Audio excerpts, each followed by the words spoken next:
स्वातंत्र्यपूर्व काळातील आणि स्वातंत्र्योत्तर काळातील इतिहासाचा अभ्यास केला. पण यावर्षी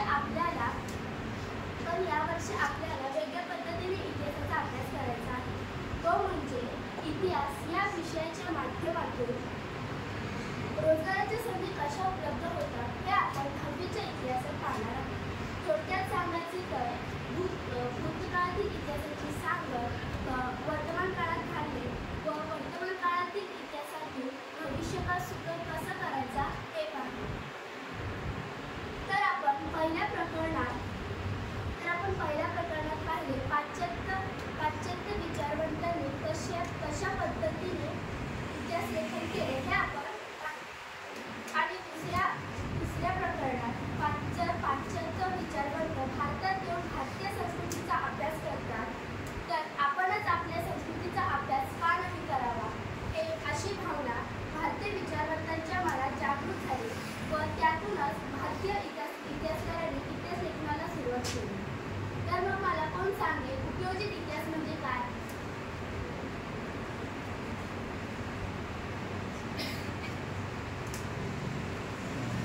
भूतकाळातील घटनांसंबंधीचे ज्ञान इतिहासाद्वारे प्राप्त होते. त्याचा उपयोग वर्तमानात आणि भविष्यकाळात सर्व लोकांना कसा होईल याचा विचार उपयोजित इतिहासात केला जातो. अगदी बरोबर. जसे की आपण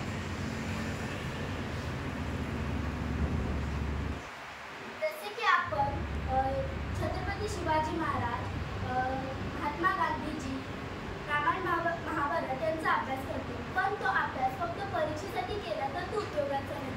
जर आपण छत्रपती शिवाजी महाराज यांचे युद्धनीतीचे तत्वज्ञान व्यवस्थापन संरक्षण क्षेत्रात किंवा एखाद्या ऐतिहासिक ठिकाणाला प्रसिद्ध करण्यासाठी उपयोग केले तर तो उपयोजित इतिहास होतो. आता आपण पाहणार आहोत उपयोजित इतिहास आणि विविध विषयांमधील संशोधन. इतिहास भूतकाळात घडून गेलेल्या घटनांशी संबंधित असतो. वर्तमानात दिसणाऱ्या मानवी जीवनाची घडण ही त्या घटनांवरच आधारलेली असते. जसे की पूर्वी लोक संदेश पाठवण्यासाठी कबुतरांचा वापर करत असत आणि त्यानंतर पत्रव्यवहार, वर्तमानपत्र आणि त्यानंतर टेलिफोन आणि आत्ता मोबाईल आणि इंटरनेटचा जमाना आहे. म्हणजेच भ्रमणध्वनी आणि आंतरजालाचा जमाना आहे. या घटना राजकारण, सामाजिक, धार्मिक, संघटन, तत्त्वज्ञान, तंत्रज्ञान आणि विज्ञान यांसारख्या विविध क्षेत्रांमध्ये घडलेल्या असतात. प्रत्येक क्षेत्रातील ज्ञानसंचाराचा स्वतंत्र इतिहास असतो. म्हणजे या घटनांसारख्या हा इतिहास भूतकाळात घडून गेलेल्या घटनांशी संबंधित असतो.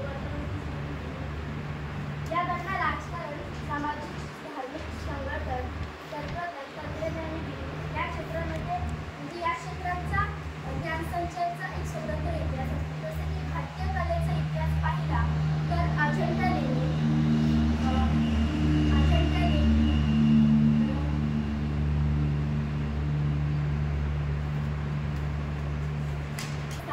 मुघलकालीन चित्रशैली या सर्व क्षेत्रांचा एक स्वतंत्र इतिहास आहे.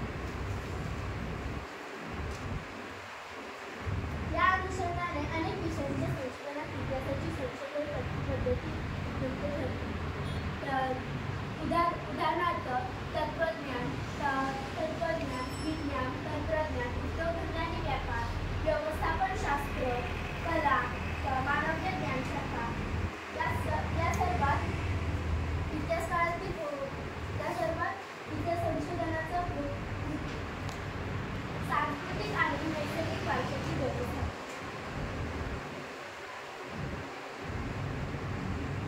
सांस्कृतिक वारसा हा मानवनिर्मित असतो. म्हणजे हा वारसा मानवाने निर्माण केलेला आहे. या वारशाचे दोन प्रकार असतात: मूर्त सांस्कृतिक वारसा आणि अमूर्त सांस्कृतिक वारसा. मूर्त सांस्कृतिक वारसा या प्रकारात प्राचीन स्थळे, वस्तू, हस्तलिखिते, शिल्पे, चित्रे इत्यादींचा समावेश होतो.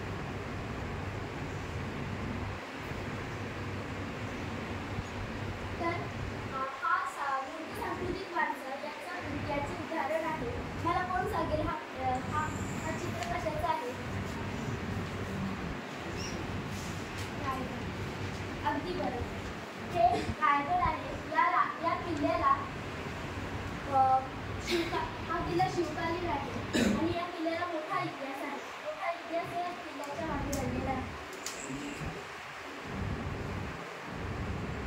अमूर्त सांस्कृतिक वारसा. या प्रकारात मौखिक परंपरा आणि त्यासाठी उपयोगात आणली जाणारी भाषा, पारंपरिक ज्ञान, सण समारंभ साजरे करण्याच्या सामाजिक पद्धती आणि धार्मिक रीती इत्यादी गोष्टींचा समावेश होतो. हेही अमूर्त सांस्कृतिक वारशाचे उदाहरण आहे. तर मला कोण सांगेल याच्यात या चित्रात तुम्हाला काय दिसते? लावणी, वारी आणि भांगडी. बरोबर. या चित्रात लावणी, भारूड, परत वारी हे सगळे धार्मिक सण आहेत. म्हणजे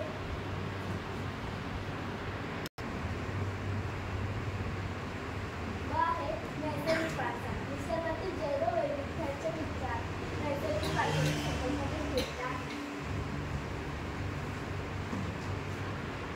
नैसर्गिक वारसा म्हणजे निसर्गाने दिलेले एक अमूल ठेवे आणि ते आपल्याला जतन करणे आवश्यक आहे. नैसर्गिक वारशामध्ये पुढील गोष्टींचा समावेश होतो. प्राणी, वनस्पती सृष्टी, त्यांच्या अस्तित्वासाठी आवश्यक असणाऱ्या परिसंस्था आणि गुणात्मक वैशिष्ट्ये. प्राणी जसे की भारतातील वाघ, ॲमेझॉनमधील हत्ती, हे सर्व प्राणी या गोष्टीमध्ये समावेश होतो. यांचा वनस्पती सृष्टी जसे की